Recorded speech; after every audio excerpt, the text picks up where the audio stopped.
Donald Trump elected the 47th President of the United States. Trump is the first former president to return to power since Grover Cleveland regained the White House in the 1892 election.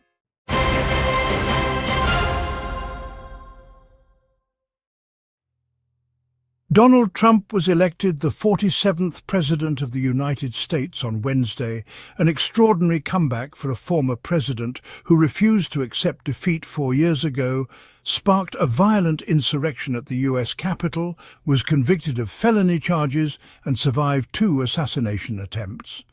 With a win in Wisconsin, Trump cleared the 270 electoral votes needed to clinch the presidency. I want to thank the American people for the extraordinary honor of being elected your 47th president and your 45th president, Trump told throngs of cheering supporters in Florida even before his victory was confirmed.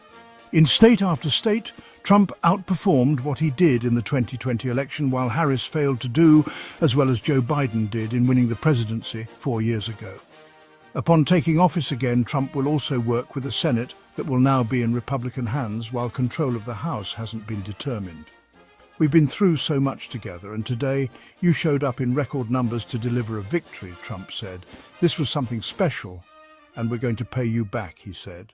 In his second term, Trump has vowed to pursue an agenda centered on dramatically reshaping the federal government and seeking retribution against his perceived enemies. Trump will inherit a range of challenges when he assumes office on January 20th, including heightened political polarization and global crises that are testing America's influence abroad. His win against Harris, the first woman of color to lead a major party ticket, marks the second time he has defeated a female rival in a general election.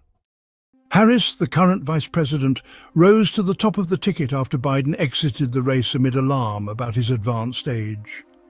Despite an initial surge of energy around her campaign, she struggled to convince disillusioned voters that she represented a break from an unpopular administration during a compressed timeline.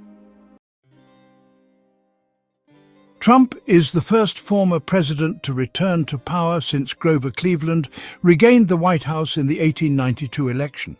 He is the first person convicted of a felony to be elected president, and at 78 is the oldest person elected to the office. His vice president, 40-year-old Ohio Senator J.D. Vance, will become the highest-ranking member of the millennial generation in the U.S. government. Congratulations started pouring in from world leaders even before Trump's victory was announced. There will be far fewer checks on Trump when he returns to the White House. He has plans to swiftly enact a sweeping agenda that would transform nearly every aspect of American government. His GOP critics in Congress have largely been defeated or retired. Federal courts are now filled with judges he appointed. The U.S. Supreme Court, which includes 3 Trump-appointed justices, issued a ruling earlier this year affording presidents broad immunity from prosecution. But perhaps the defining moment came in July, when a gunman opened fire at a Trump rally in Butler, Pennsylvania. A bullet grazed Trump's ear and killed one of his supporters. His face streaked with blood, Trump stood and raised his fist in the air, shouting, "Fight! Fight! Fight!" Weeks later, a second assassination attempt was thwarted after a Secret Service agent spotted the barrel of a gun poking through the greenery while Trump was playing golf. When he arrived in Washington in 2017, Trump knew little about the levers of federal power. His agenda was stymied by Congress and the courts, as well as senior staff members who took it upon themselves to serve as guardrails.